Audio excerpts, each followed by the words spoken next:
In 1983, there were two superpowers. Both possessed enough nuclear weapons to destroy the planet several times over.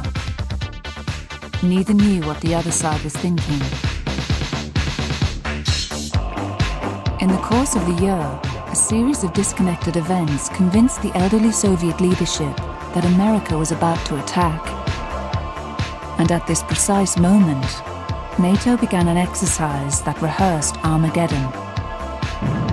It almost triggered the real thing.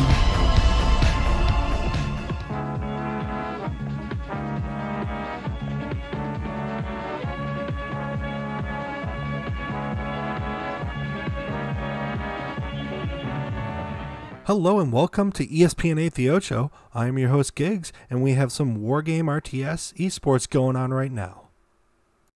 The rules are as follows.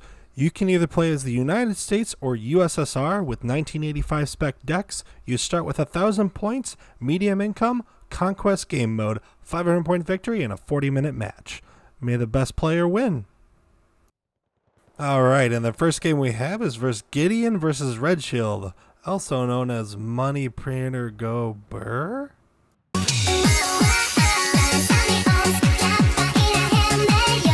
Alright, and now that I've appeased the weebs that infest this gaming community, I'm looking at you, Balanced.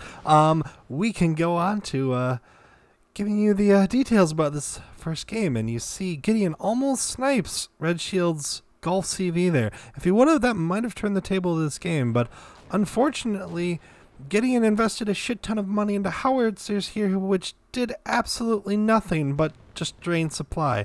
And this glorious squad of VDV kills Gideon's CV and Alpha, and that's all she wrote.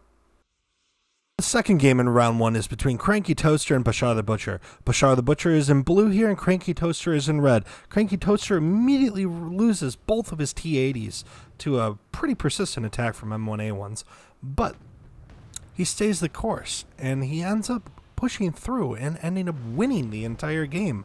He just kept on coming at Bashar. He even does some creative things like CV sniping with that little Mi-24 Hind, and he just eventually breaks his will down to live, and he surrenders. The next game we have here is Coltrane versus Warspite. Warspite is in red playing USSR, and Coltrane is in blue playing the United States. After some early helicopter aggression, Warspite settles into just grinding the ever-living hell out of Coltrane in Delta. Eventually, he pushes far enough to gain enough map advantage that Coltrane gives up and just throws in the towel. Next up was Chili Pillow versus Derp. Chili Pillow playing red as USSR and Derp playing blue as the United States. Now this was a 30-minute game at least. It was a slugfest. They were pushing the living hell out of each other. Now, eventually, there were errors made when it comes to CVs. Chili Pill got a little too aggressive on his CV push onto the flank there, and he ends up losing it to a squad of Rangers when he really shouldn't, and that pretty much is what cost him the game there, and that started his decline in the game. Our next game is an absolute shit show. You have Creed versus Potatoes. Potatoes being red for and playing USSR, and Creed playing the United States. Now, this game is a complete, it has everything. You have an absolute failure of a push by Potato in the opener, and then Creed willingly just throws away a CV while also killing one of Potato's CVs. But eventually, at the end, Potatoes just holds strong and keeps on pushing through and takes some pretty damn good map control on the other side of the map. But the place to watch is Delta for sure. It's an amazing game. Next game is Zyper versus Human Leather Shoes.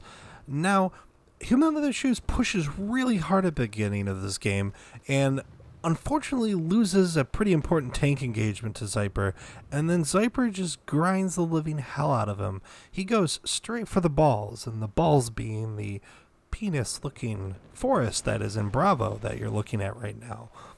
He takes map control, and he just keeps on pushing, and eventually Human Leather Shoes just gives up.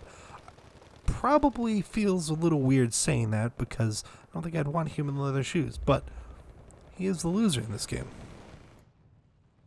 Now next up we have a game of Kai Morkstad here versus Your Little Monster. And it just kind of goes to show the skill level that a captain would have versus someone who hasn't played as many ranked games. Kai takes commanding map presence and starts pushing his opponent out of Delta, the 2-pointer, immediately. And there's really not much your little monster can do to return to this. We even see some napalm tanks, which are traditionally pretty rubbish, and they are still rubbish even in 1985. He just lost so much map advantage and map positioning that he's not even able to push back into Delta effectively, and therefore Kai can just tick to his heart's content, and eventually the game's over because he just has so much map control. Next up, we have the orange guy in blue versus Dennis Black Magic in red. USA versus Soviets as usual. And this game was just a push fest. Like, they were slugging it out in golf on the left-hand side there. And eventually, Dennis just ticked so much that the orange guy just couldn't keep up. And, I mean, Tunguska go burr. There's nothing you can really do about that. He pretty much died fighting in golf, and he lost the fight, so he lost the game. This next game is just textbook pushing, just great combined arms and everything.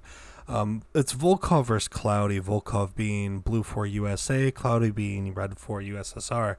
And Volkov just pushes the ever-living hell out of him. He gets him by the balls and then pushes straight into the forest in Charlie, and then continues to push into the city in Charlie while threatening command units. And it's just an excellent display of how to properly push, and these are two corporals going at it, so it's good to see.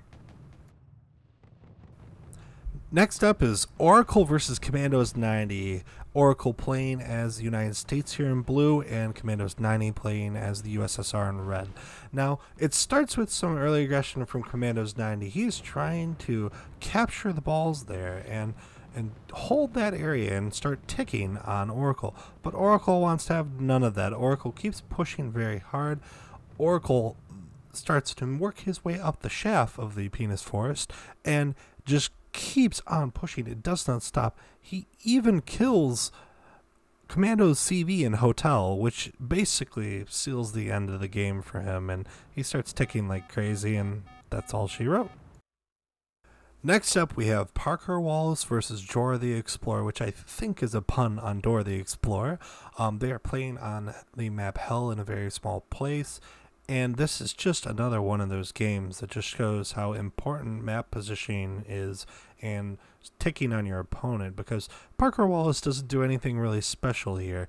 They are slugging out in golf, but he just keeps pushing intelligently and just gets so many points that after 20-30 minutes there really is no way Jorah the Explorer can come back in this game unless Parker Wallace completely throws, which he does not, and he continues on and eventually just accrues enough points that there's no way in hell Jorah the Explorer is coming back.